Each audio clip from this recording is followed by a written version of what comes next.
Labas, Laura. Labas, Vyteni. Pagaliau pavyko įgyvendinti tą, pavadinkim, startą jau susitikus gyvai, nes telefonu ilgai bendravom.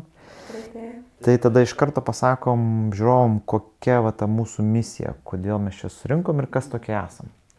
Tai Laura, gal nuo tavęs galim pradėti, kokia tavo specializacija ir dėl ko sutikai dalyvauti šitam projekte? Ačiū, Vyteni, visų pirma, kad pakvietei. Prisipažinsiu, pradžioje nustebau, bet kažkaip net nebuvo abejonės prisijungti, nes pati dirbu su šeimomis. Esu mediatorė, šeimos bylų mediatorė ir dirbu su skyrybų procesu. Tai aš pasitikslinsiu. Tai reiškia, kad jau vyksta skyrybos ir tu ten turi bandyti padėti jam neišsiskirti. Nebūtinai. Iš tiesų, aš tada gal kas ta mediacija, ar ne? Nes labai dažnai iš tikrųjų žmonės klausia. Tai mediacija yra, jeigu taip tariant, talkinamasis tarpininkavimas.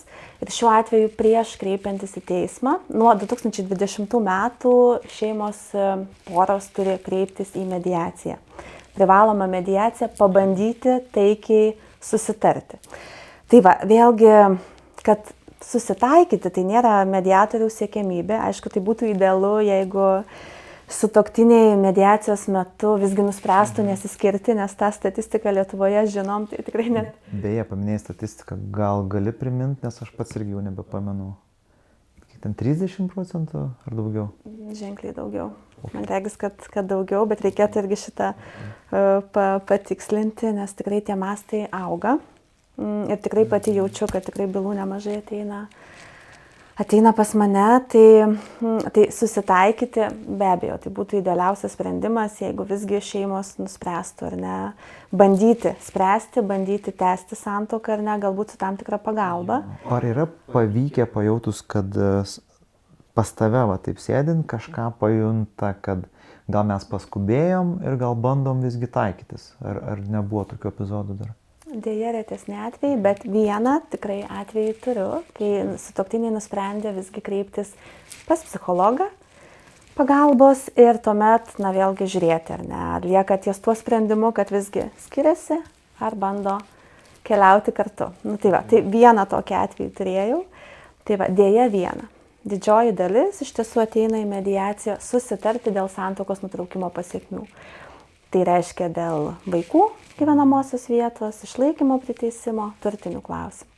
Tai dėja, iš tikrųjų, didžioji dalis tai tikrai taip. Ir vėlgi, tai mano gal kaip mediatoriaus vaidmuo, nes irgi dažnai kyla, koks mano yra vaidmuo, ar padėti tam tikrus teisinius klausimus aptarti. Tai tikrai ne, tai aš tokia daugiau kaip tarpininkė. Tarp vieno ar kito sutuoktinio, tiesiog padedanti vienas kitą geriau išgirsti ir priimti jiems abiems tinkamiausius sprendimus. Nesiūlyti sprendimų, bet padėti juos atrasti. Vėlgi, ką matau mediacijoje, ir čia iš tikrųjų mūsų ta tema iš to, manau, kaip sakyti, irgi gimsta ir gali būti irgi naudingos mano žinios, nes skyrybos tai yra tikrai sudėtinga. Streso daug. Be galo. Tai... Beje, priminėjai apie tą stresą, tai vakarų civilizacijų, vakarų pasaulio, jeigu pamenu tyrimus, tai antras stresorius iš visų pagal dydį. Ką tai reiškia, kad pirmas yra artimo žmogaus mirtis, o antras yra skyrybos. Tikrai taip. Pagal apklausas. Čia vakarų pasaulio. Kaip Azijoje, kaip, tarkim, Afrikoje, artimuose rytuose, to nežinau, bet kas liečia mus, vakariečius, tai skyrybos antras pagal stiprumą stresorius. Tai automatiškai taip gaunas, kad tu savo darbe irgi teoriškai patiri daug streso, nes jie pas tave ateina su tuo streso užtaisu. Tikrai taip. Ir grįžtant prie to, Vyteni, ką paminėjai, tai taip, tai yra prilyginama netgi netekčiai, nes artimo žmogaus, ar ne, vėlgi skyrybos, ar ne, bendro gyvenimo netektis, ar ne, keičiasi tiek vieno, tiek kito sutuoktinio gyvenimas, ar ne. Plius irgi neretas atvejis, kai įsipina labai daug nuoskaudų, kurios kaupiasi metai iš metų. Ir tą irgi stebiu ir mediacijos procese. Ir nieko keisto matyti, emocijos jos labai trukdo vienas kitą išgirsti, susikalbėti ir priimti tam tikrus sprendimus. Beje, tokį palyginimą girdėjau, kad mūsų protas yra ant balanso, ant svarstyklių. Emocija, tarkim, čia emocija, o čia racionalumas. Ir kuo labiau emocija auga, tuo mažiau racionalumo lieka. Ir atvirkščiai, kuo labiau susikaupi kažkokiu moksliniu darbu, tuo mažiau tu esi emocionalus tam procese. Ar tai tiesa, ar tai mitas labiau, kaip tu galvoji? Tikrai sutikčiau. Okay. Sutikčiau, kad tikrai tiesa ir tą matau savo kabinete, iš tikrųjų matau be galo daug emocijų. Aišku, tas yra normalu, nes ten, kur mums skauda, ten, kur mums yra svarbu, natūralu kyla emocija. Taip. Ir tuomet, kaip ir sakai, Vyteni, ar ne, tos kognityvinės tam tikros funkcijos, ar ne, racionalumas irgi natūraliai krenta, ar ne, kylant emocingumui. Tai ar galima sakyti, kad tavo viena iš funkcijų mediacijoje yra įjungti vėl poros racionaliuosius mechanizmus labiau ir sumažinti emocinį tą pagrindą? Kiek tai įmanoma. Kiek tai įmanoma. Ne visą laiką tas yra, kaip sakyti, jeigu emocija yra labai stipri, tai tikrai netgi kartais rekomenduoju irgi psichologo konsultacijas. Toks šiek tiek gal asmeninis klausimas. Ar tai, ką tu matai pas kitas poras, ar padeda tau poroje geriau valdyti tuos santykius? Ar tu atpažįsti, kur jau pati pradedi vis emocionaliau reaguoti į kažkokias pastabas, konstruktyvę galbūt kritiką? Ar padeda, ar tai tik tai, kai liečiam asmeniškus, nebe? Aha. Iš tiesų, čia geras labai klausimas. Vėlgi, mano darbas gal tokia kaip lemputė užsidega, kad aš nenorėčiau iki to prieiti, ar ne, ir kad reikia spręsti konfliktus kiek įmanoma anksčiau, kai jie kyla, nes ką matau kabinete, kad metai iš metų yra kaupiamos nuoskaudos. Ir kartais netgi būna sutuoktiniai nustemba išgirdę. Nes sako, tu man niekada to nesakei, aš to nežinojau, kad tau tai svarbu ar kad tau tai skaudu yra. Tai kas liečia... Kaip tik priminė vieną straipsnį, nes irgi ieškojau straipsnių su šitą tematiką. Tai būtent ir yra straipsnis, kad vyrai linkę kaupti ir neišsakyti, tarkim, kažkokios besikaupiančios emocijos. Ir dėl to jam užsifiksuoja tas vadinamas stonewalling, ta prasme, užsidaro akmeninė siena ir neišsipasakoja, kas vyksta jo viduje. Bet ką rodo mokslas, kad tai nėra pati geriausia strategija, nes tas nepasitenkinimas kaupiasi ir tas partnerio portretas, vadinkim, jisai vis niūresnėm spalvom nusipiešia dėl to, kad tu nepaleidi tos blogos emocijos. Ar tu tą irgi pastebėjai, porose, gal pas tave pradeda dar daugiau jos pasakoti, kokių yra patyrę iš senų laikų nuoskaudų, ar jau būna ten jau post factum? Dažniausiai jau ateina pas mane post factum ir dėl to, Vyteni, tikrai noriu prisijungti prie mūsų projekto, nes norisi tikrai žmonėm padėti anksčiau spręsti konfliktus, juos pamatyti, konstruktyviai išsakyti ir vėlgi, kad neprieiti prie to taško. Bet jeigu grįžtant, kaip tu paminėjai apie vyrų moterų tam tikrus skirtumus ar ne, ir galbūt tokias kaip blokadas, nutylėjimus, tai tas tikrai yra, kad vyrai, ką stebiu, vėlgi iš savo praktikos, kad daugiau, jie koncentruojasi tikrai į faktus ir apie emocijas tikrai kalba ženkliai mažiau. Emocingesnės kaip taisyklė yra moteris. Ir dažniausiai, ką irgi pastebiu praktikoje, tai apie tas vidinės nuoskaudas irgi kalba daugiau moteris, galbūt natūraliau moteris lengviau išsako, galbūt tai kabinete, bet vyrai iš tiesų, net dabar atmintyje, kiek atsimenu, jie iš tiesų tada kažkaip lyg sustingsta klausydami, ar ne, ir lyg toksai blokados momentas yra. Tai nežinau, kiek čia vėlgi, galbūt negalima suabsoliutinti, bet manyčiau, kad moterim tiesiog mums natūraliai yra lengviau reikšti emocijas, negu kad vyram. Tai nereiškia, kad vyrai nejaučia ir nekaupia, ar ne?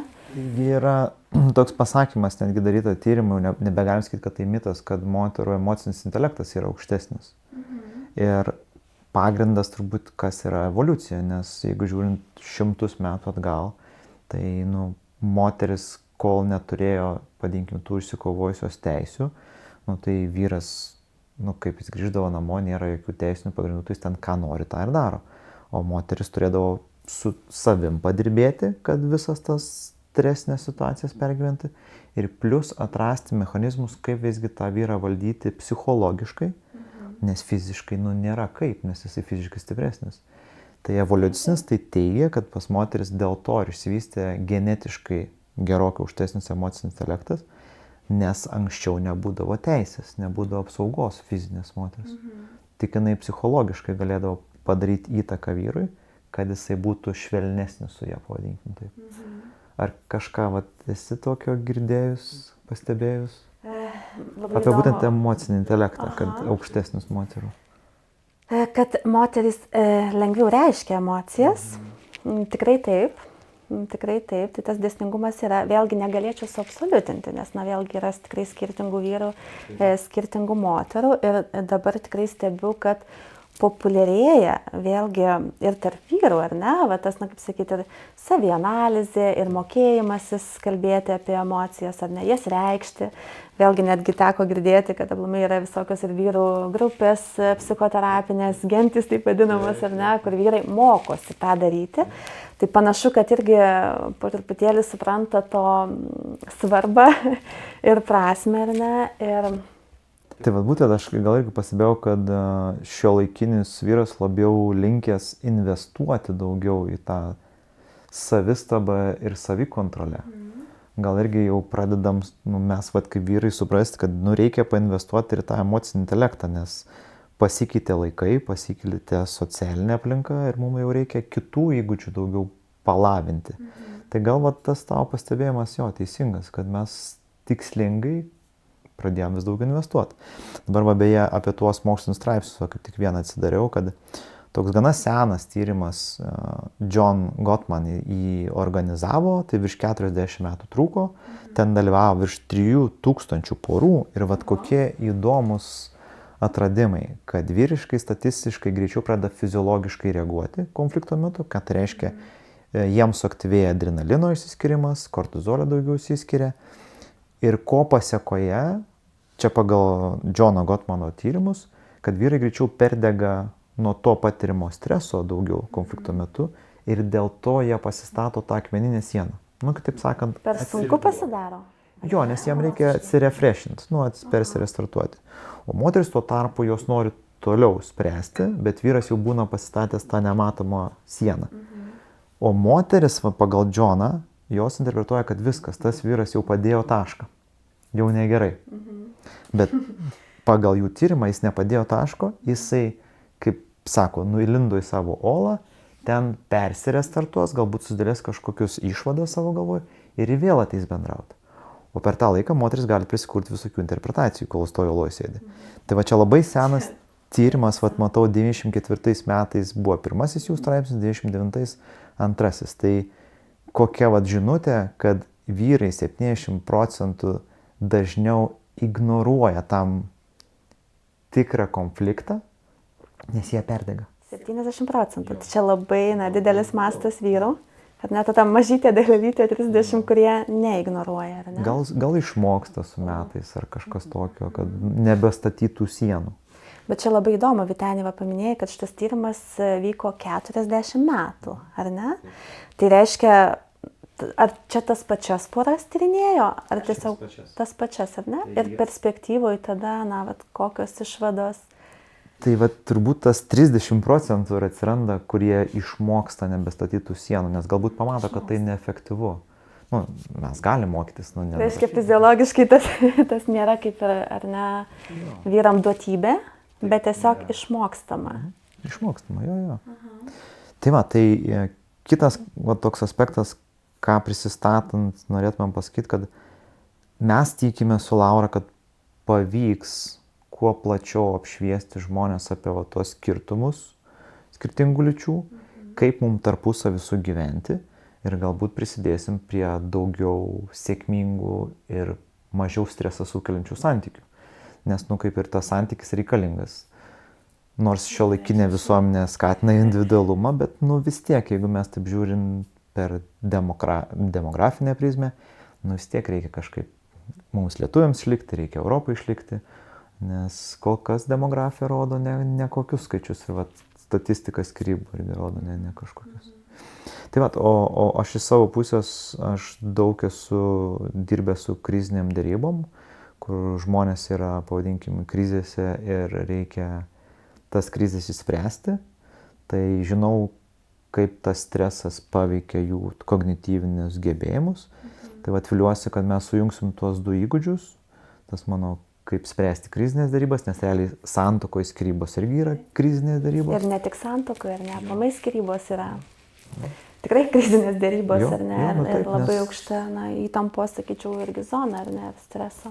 Nes kas yra krizinės dėrybos? Tai yra, kai paprastos dėrybos, kai tu nejauti daug streso, o krizinės tada, kai tau yra radikaliai daug streso ir toje krizėje tu dar turi atrasti kažkaip gebėjimų priimti racionalius sprendimus.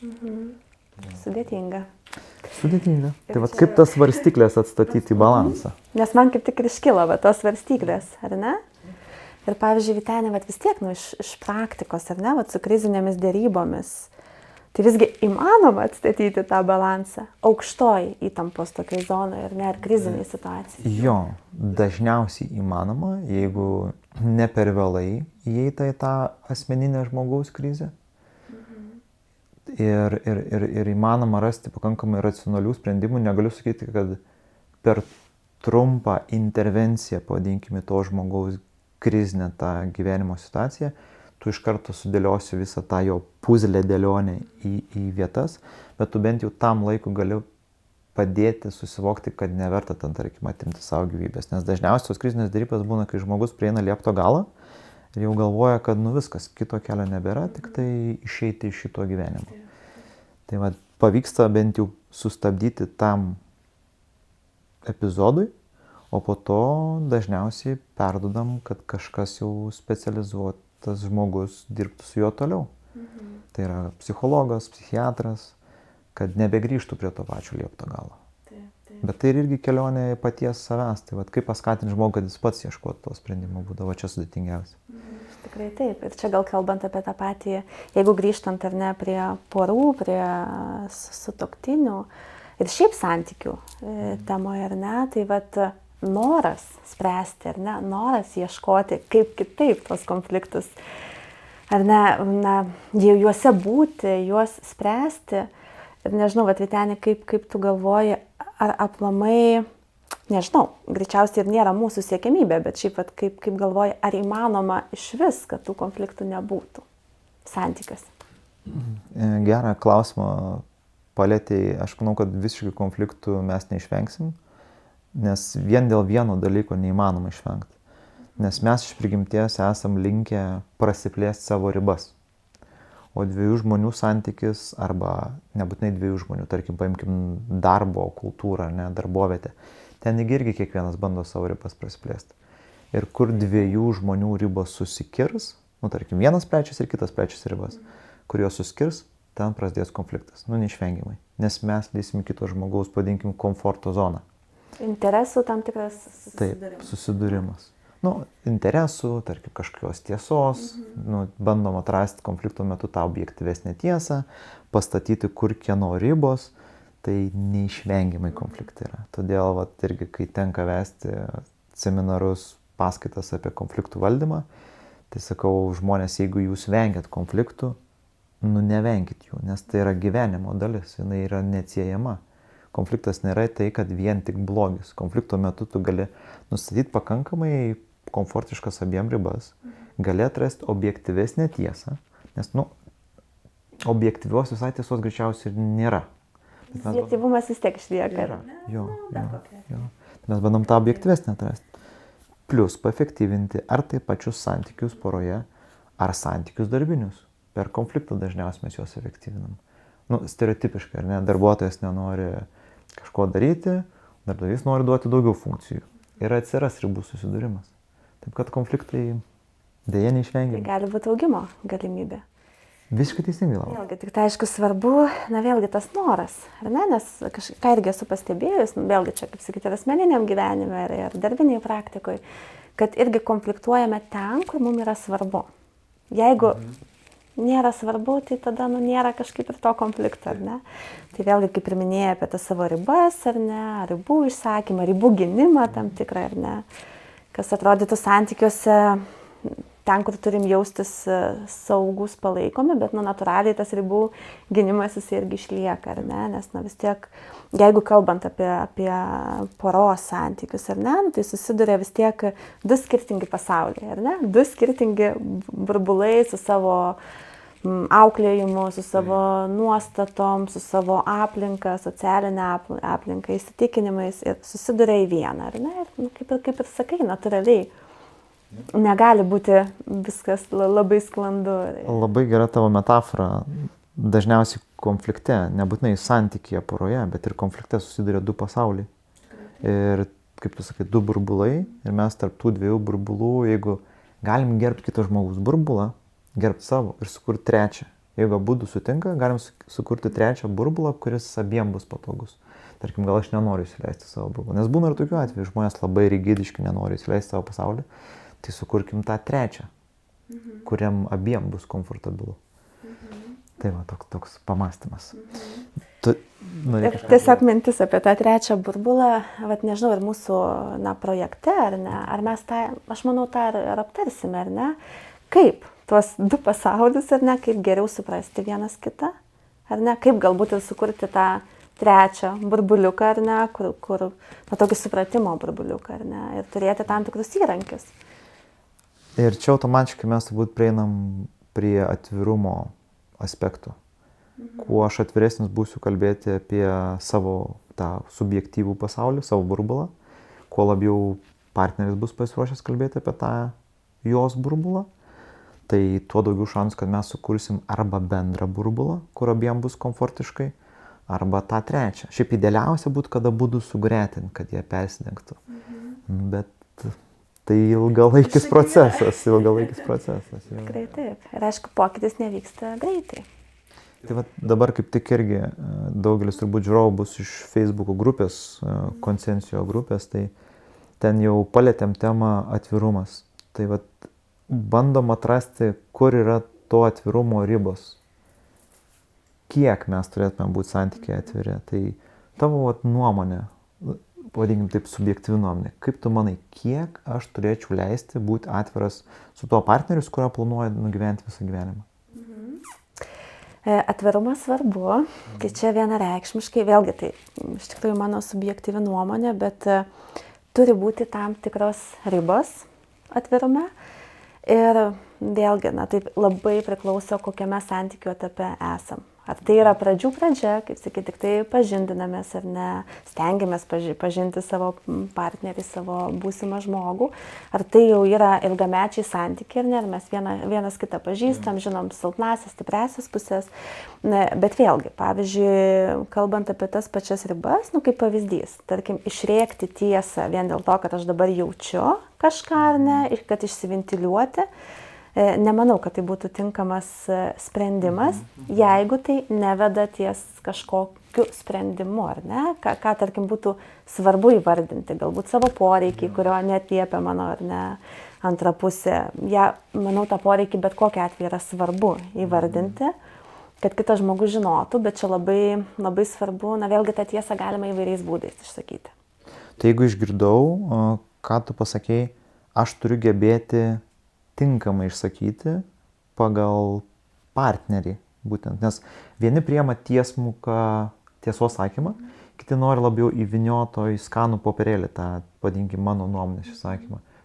Ar mes automatiškai čia susiduriam su asmenų profiliavimu, kad, ta prasme, aš turiu savo partnerį ir kuo anksčiau išsiprofiliuoti, kad žinočiau, kaip jam tą savo atvirumą pateikti? Ar čia netaip supratau? Panašiai, iš tiesų tas yra svarbu, dėl to, kaip ir minėjau, tas pažinimas antros pusės, ar ne, savo partnerio yra svarbu, tai tas brandos, ar ne, santykių etapas.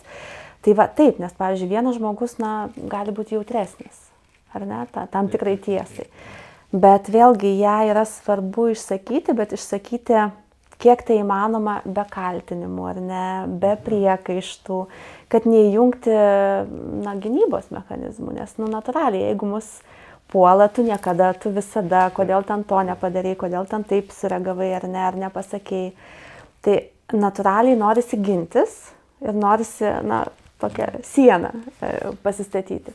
Iš vyro pusės, aš manau, iš karto būtų tas, kaip minėjai, ar ne, tas stone. akmens pozicija, ar ne, jeigu girdi puolimą. Bet neišsakyti irgi yra ne variantas. Nes tada kaupiasi, slopinasi ir tada prasiveržia. Jau labai, kaip sakyt, gali būti stipriai. Tai esminė žinutė, kiek suprantu.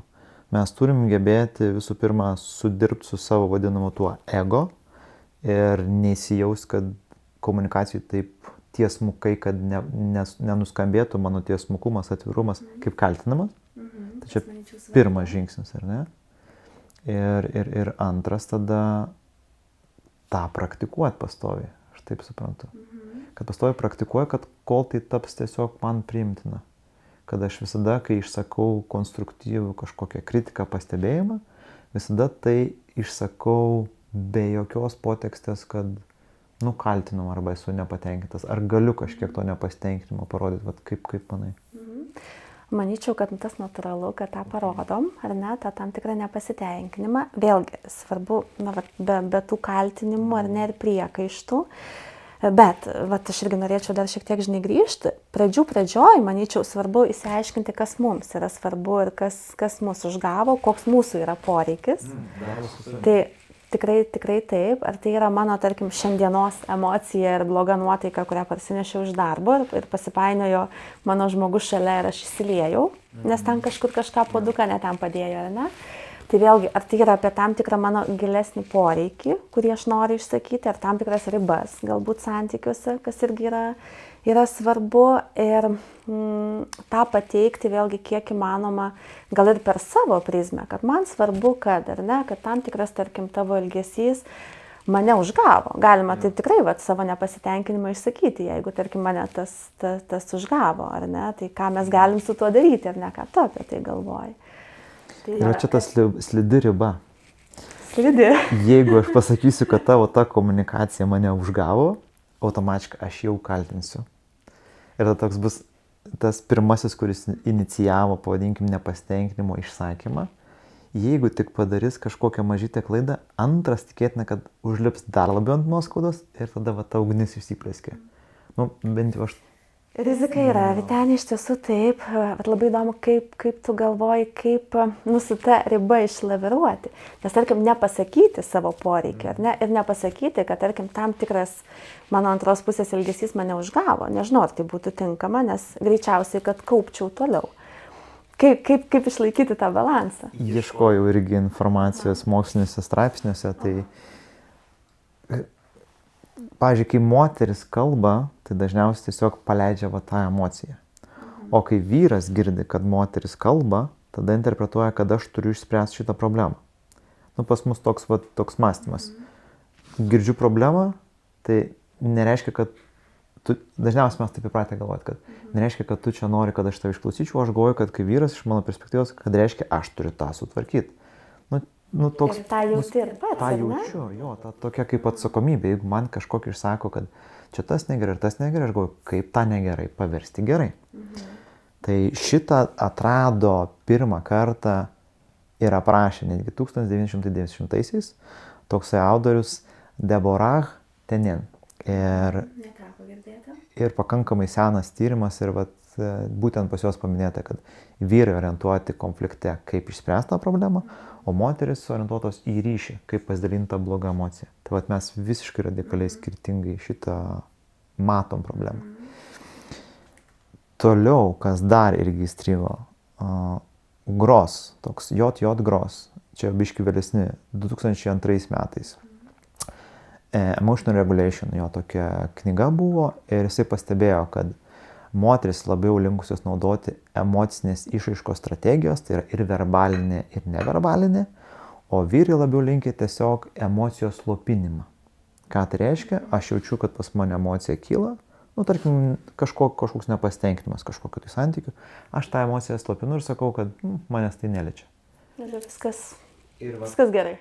Ką tyrimas rodo, kad iš tikrųjų tas nėra gerai, nes didėja stresas tas vidinis ilgalaikis kaupiamasis, Jeigu aš sakau, kad viskas ok, nors žinau, kad nėra viskas Bet ok. nereiškia, kad vyras nejaučia, ar ne? Ta prasme, viduj tai Jis- jaučia. jo, jis Tai, kad jaučia. negali išsakyti, ar ne, Jo. to išreikšti. Jo, toks Ar kaip nemoka? maždaug gal čia kultūrinis dalykas, kad, vyrai nesiskundžia, turbūt teko girdėti tokį. Tikros vyras nesiskundžia. Nesiskundžia, neverkia, Jo. sprendžia problemas. Taip, tai čia gal apie jas kalba. jo, tai gal čia yra apie tai. Tada toliau ką pastebėjo, kad tas slopinimas, ką jis daro, didina pyktį ilgalaikį. Kaupiasi.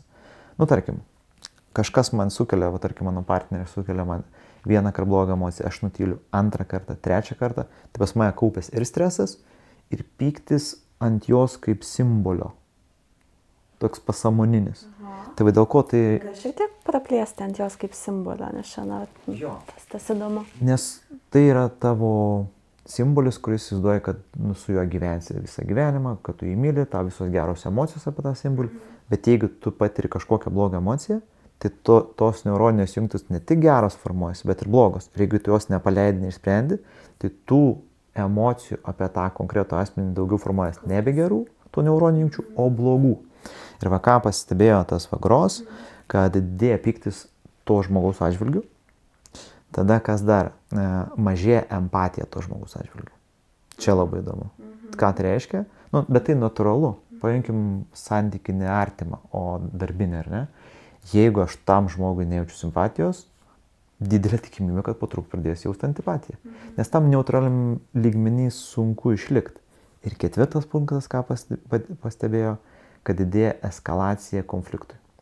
Užtenka kibirkštėlės, kad įsiplėkstų. Ir tai natūralu, nes mes jau turim didelį stresą, turim, kad daugiau jaučiu pykčio tam partneriui ir turiu, kad mano empatija mažėja.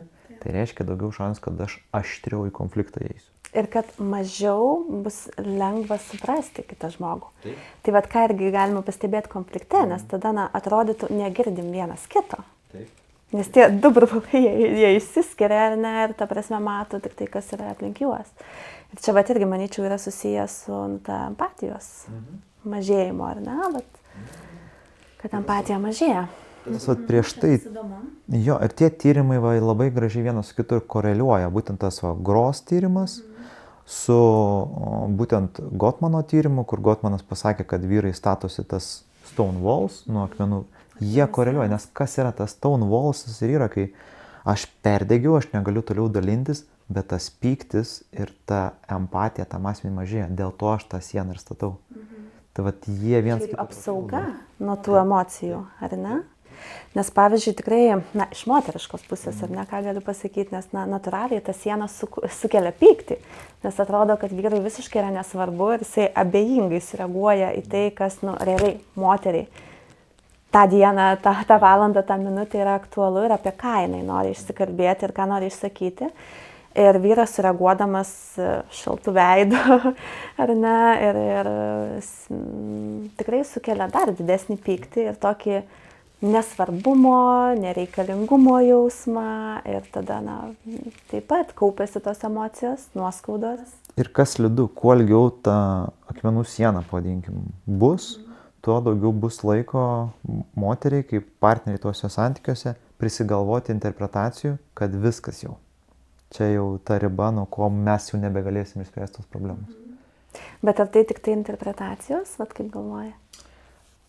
Iš mano asmeninės patirties ir mano subjektyvia nuomonė, tai interpretacijos, nes fiziologiškai, ką rodo mokslas, tai yra vyro būdas atsistatyti, susidėlioti taškus ant jį, pabandyti gal net rasti sprendimo būdą ir tada lik niekur nieko, vos nebandyti ateikti ir sakyti, turiu sprendimo būdus. Jo, aš buvau ten užsidaręs, tą sieną pasistačiau neseičiau, aš per tą laiką dirbau, išsivaliau savo blogas emocijas, jeigu pavyko, ir tada jau siūlau sprendimo būdą. Nes moteris dažniausiai to net nežino, kas vyksta vyro galvoje. Nes jis po sieną. Taip. Ir net labai įdomu, bet galbūt esi skaitę šitą legendinę knygą, kuri irgi, kaip sakyt, kontroversiška, vyrai kilę iš Marso, moteris iš Veneros. 92 Džono Grėjaus knyga, irgi pakankamai, kaip sakyt, sena, bet irgi kalba apie tas pačias tiesas. Aš pati prisipažinsiu, keletą kartų esu skaičiusi tą knygą, paskutinį kartą pastarai visai neseniai ir iš tiesų tokio skepticizmo buvo, nes galvoju, nesam mes jau tokie skirtingi. Visi esam žmonės, visi norim būti mylimi, suprasti ir panašiai. Bet tarkim, stebint, sakau, tiek ir darbiniai praktikoje, tiek ir asmeniniam gyvenime, tikrai va, tie skirtumai išryškėja vyrų moterų. Ir apie tai, ką sakai apie tą sieną, ar ne, tos skirtingus konfliktų sprendimo būdus. Ir čia kyla dar didesnis konfliktas tarp lyčių. Iš tiesų, tai tas iš tikrųjų yra.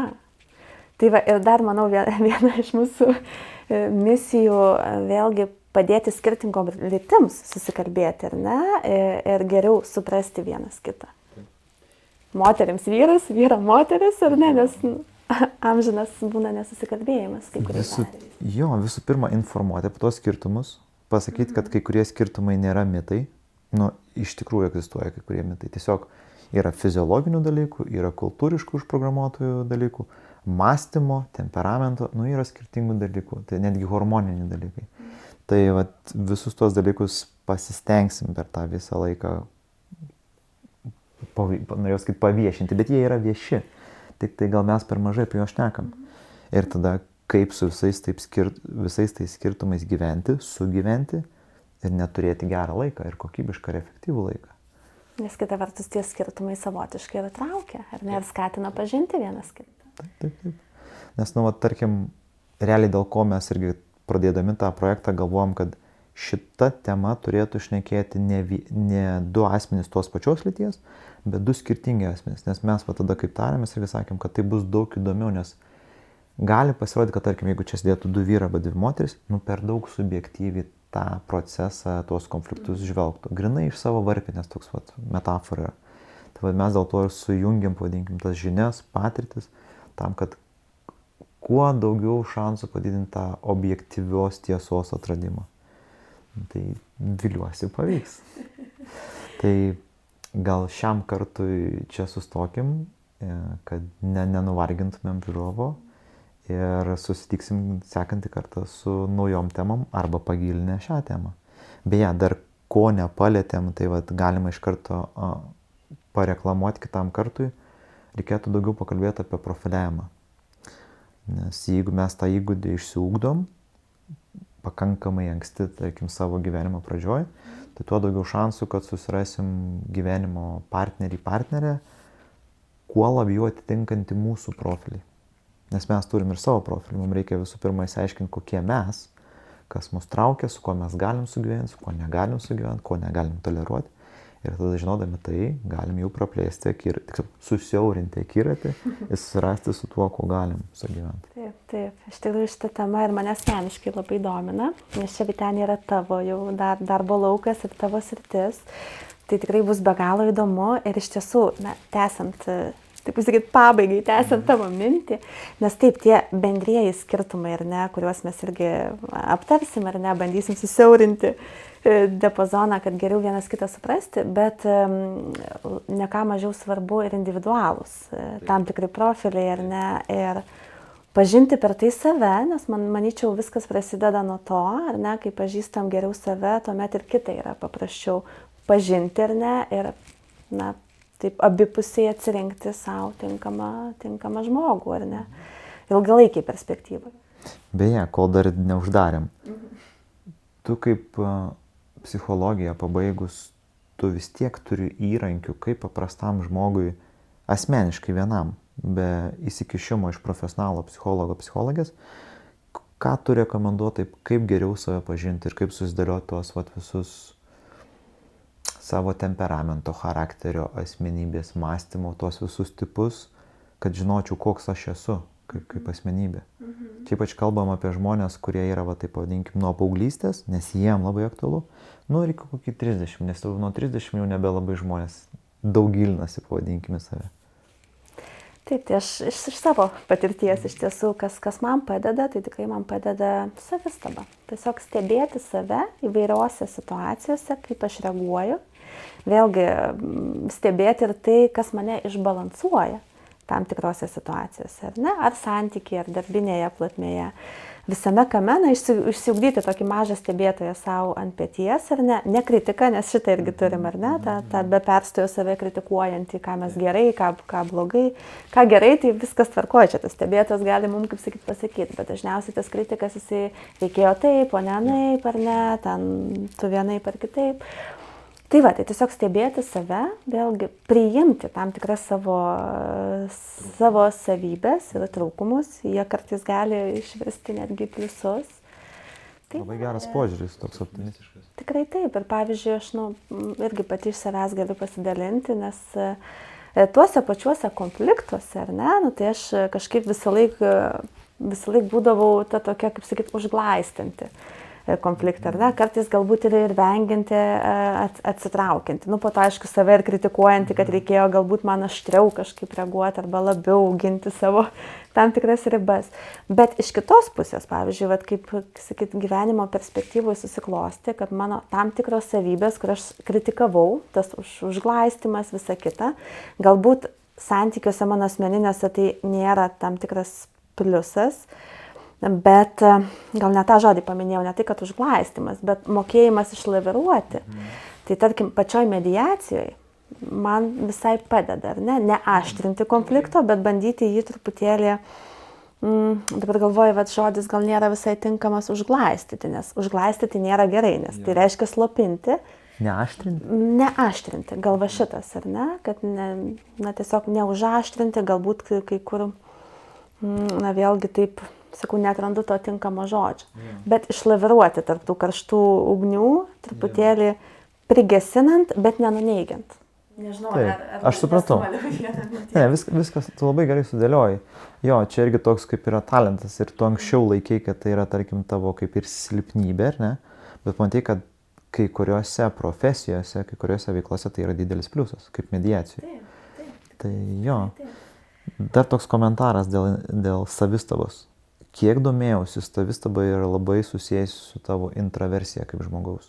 Jeigu tu intravertas, tau daug lengviau tai daryti, o jeigu ekstravertas, tavo dėmesys yra išorė.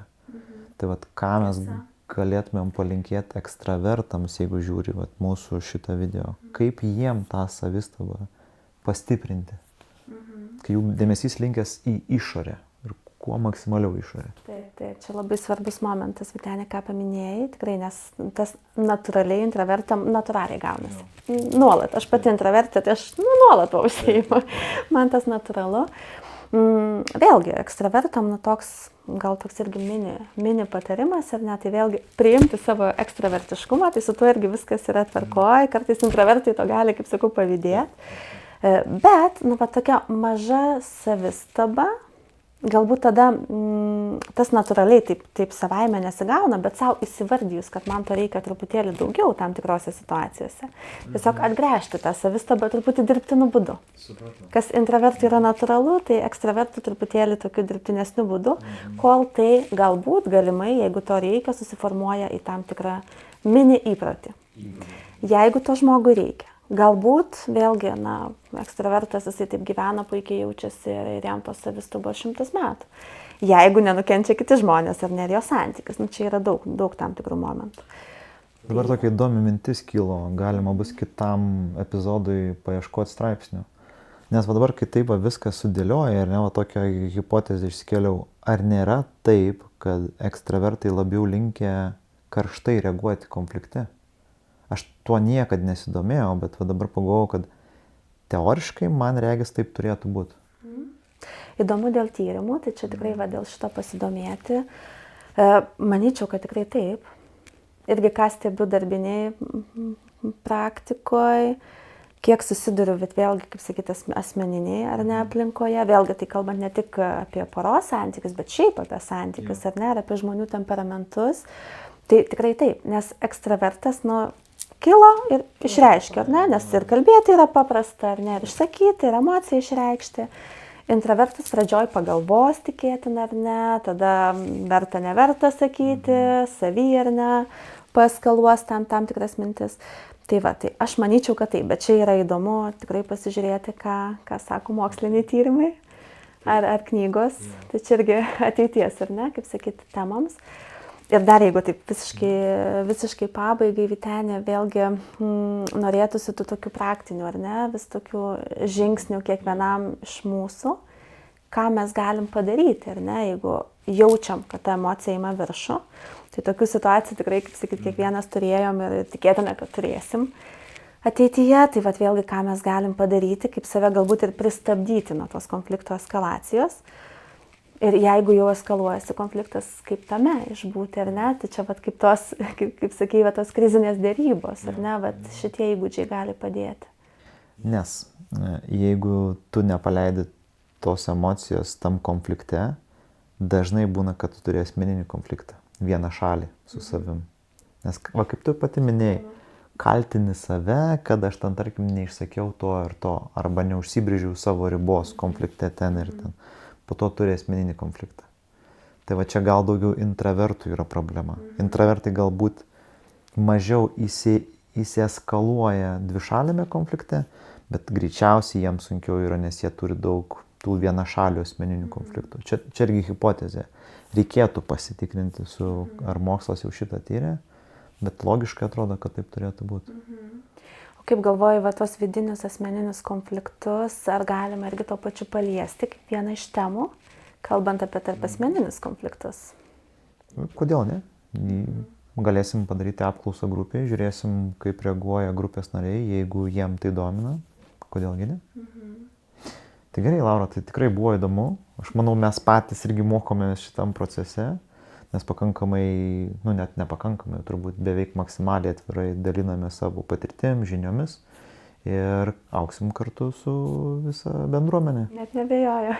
Tai ačiū ir turbūt palinkėsiu gal žiūrovam savistabos. Pabandykim pasiugdyti tą savistabą, nes kaip Laura ir minėjo, tai vienas iš stipriausių įgūdžių ir reikalingiausių. Ir konfliktams suvaldyti, ir savo asmeninių konfliktų vidinių neturėti. Ir turbūt to pačiu, kai save gerai pažinsi, bus lengviau ir kitą pažinti. Tikrai taip. Ir taip. Per pažinimą. Savo pažįstam ir kitą. Tai ačiū ir iki kitų kartų. Ačiū. Iki malonaus.